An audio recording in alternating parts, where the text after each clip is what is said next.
দেশৰ 12খন ৰাজ্য আৰু কেন্দ্ৰীয় শাসিত অঞ্চলত হ'ব SIR। আজি দেশত দ্বিতীয় পৰ্যায়ৰ SIR আৰম্ভ হোৱাৰ কথা সদৰি কৰে মুখ্য নিৰ্বাচন আয়ুক্ত জ্ঞানেশ কুমাৰ। নিৰ্বাচন আয়ুক্ত সুখবীৰ সিং সান্ধু আৰু বিবেক যোশীয়ে প্ৰথম পৰ্যায়ৰ SIR বিহাৰত সফলভাৱে সম্পন্ন হ'ল বুলি উল্লেখ কৰিছে নিৰ্বাচন আয়ুক্ত জ্ঞানেশ কুমাৰে। প্ৰতিটো নিৰ্বাচনৰ পূৰ্বে ভোটাৰ তালিকাৰ পৰীক্ষণ জৰুৰী। কাইলৈৰ পৰা আৰম্ভ হ'ব BLO সকলৰ প্ৰশিক্ষণ প্ৰক্ৰিয়া। এটা পৰিয়ালৰ ওচৰলৈ তিনিবাৰকৈ যাব BLO। পপত্ৰত বিকল্প হিচাপে লোৱা হ'ব আধাৰ নম্বৰ। সমষ্টিয়ে হ'ব নতুন ভোট গ্ৰহণ কেন্দ্ৰ। अब फेज 2 12 राज्यों में या संघ शासित प्रदेशों में आरंभ होने वाला है। किसी भी मतदाता के लिए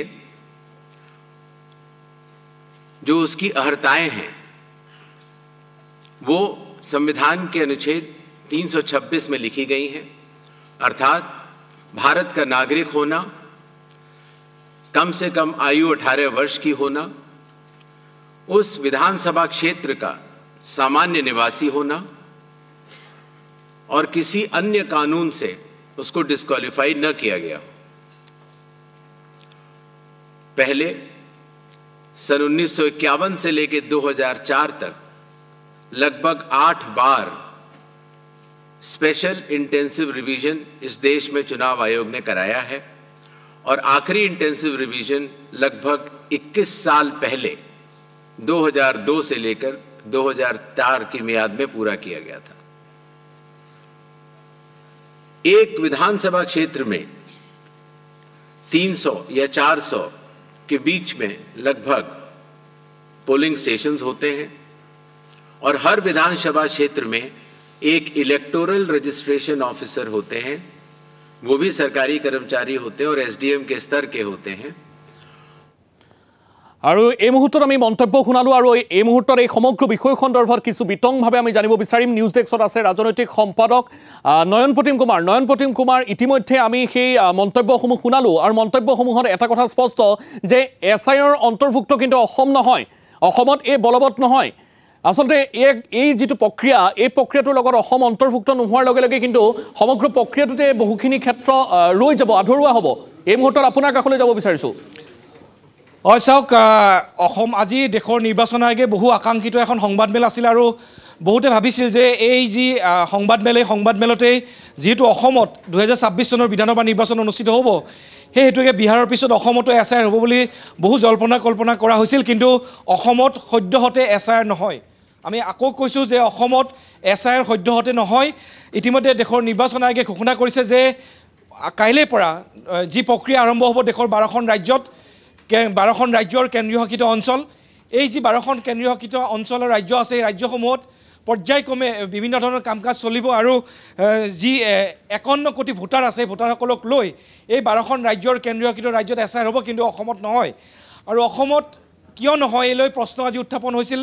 আজি সাংবাদিকে আজি দেশৰ নিৰ্বাচন আয়োগক এই লৈ প্ৰশ্ন কৰিছিল, কিন্তু ইয়াত অসমত এটা কাৰিকৰী অসুবিধা আছে। অসমত কিয় SIR নহ'ল এই লৈ প্ৰশ্ন উত্থাপন হৈছিল। তেতিয়া নিৰ্বাচন আয়োগে কৈছিল যে অসমত যি NRC আছে, NRCৰ যি চূড়ান্ত NRC এতিয়ালৈকে কিন্তু প্ৰকাশ কৰা নহ'ল।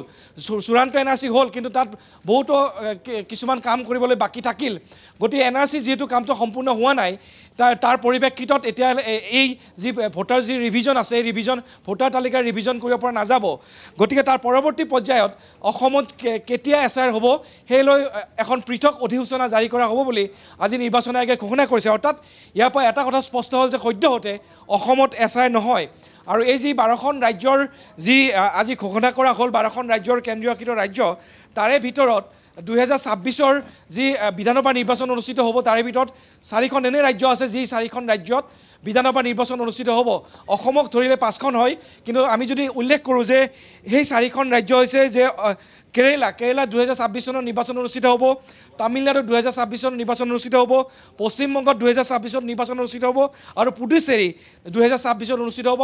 একেধৰণে অসমতো 2026 নিৰ্বাচন অনুষ্ঠিত হ'ব কিন্তু এই যি 2026 নিৰ্বাচন অনুষ্ঠিত হ'ব এই 26 অনুষ্ঠিত হ'বলগীয়া 5খন ৰাজ্যৰ নিৰ্বাচনৰ ভিতৰত অসমক এছআইআৰ পৰা বাদ দিয়া হৈছে অৰ্থাৎ এনআৰচি প্ৰক্ৰিয়াটো যেহেতু সম্পূৰ্ণ হোৱা নাই এতিয়ালৈকে সেইভাবে অসমক এছআইআৰ পৰা বাদ দিয়া হৈছে আৰু যেতিয়া নিৰ্বাচন আয়োগক সোধা হৈছিল যে যেহেতু অসমত যি অন্য 4খন ৰাজ্যৰ কথা মই ইতিমধ্যে যেহেতু উল্লেখ কৰিছোঁ যে এই 4খন ৰাজ্যৰ সৈতে অসমতো এছআইআৰ অসমতো যেহেতু বিধানসভা নিৰ্বাচন অনুষ্ঠিত হ'ব বিশেষকৈ মই কৈছোঁ যে কেৰেলা তামিলনাডু ৱেষ্ট বেংগল আৰু পুডুচেৰী এই 4খন ৰাজ্যৰ সৈতে অসমত যেতিয়া ইলেকশ্যন হ'ব তেতিয়া অসমত কিহৰ ভিত্তিত অসমত ভোট গ্ৰহণ হ'ব তেতিয়া নিৰ্বাচন আয়োগে কৈছে যে এই সন্দৰ্ভত যি পৰৱৰ্তী যি প্ৰক্ৰিয়া থাকে সেই সন্দৰ্ভত নিৰ্বাচন আয়োগে এটা পৃথক সিদ্ধান্ত গ্ৰহণ কৰিব আৰু সেই সিদ্ধান্তৰ পিছত নিৰ্বাচন আয়োগে অসমৰ বাবে পৃথককৈ এখন অধিসূচনা জাৰি কৰিব বুলি আজি স্পষ্ট ৰূপত আজি দিল্লী যি বিজ্ঞান ভৱনত যি সংবাদমেল অনুষ্ঠিত হৈছিল সেই সংবাদমেলত দেশৰ নিৰ্বাচন আয়োগে ঘোষণা কৰিছে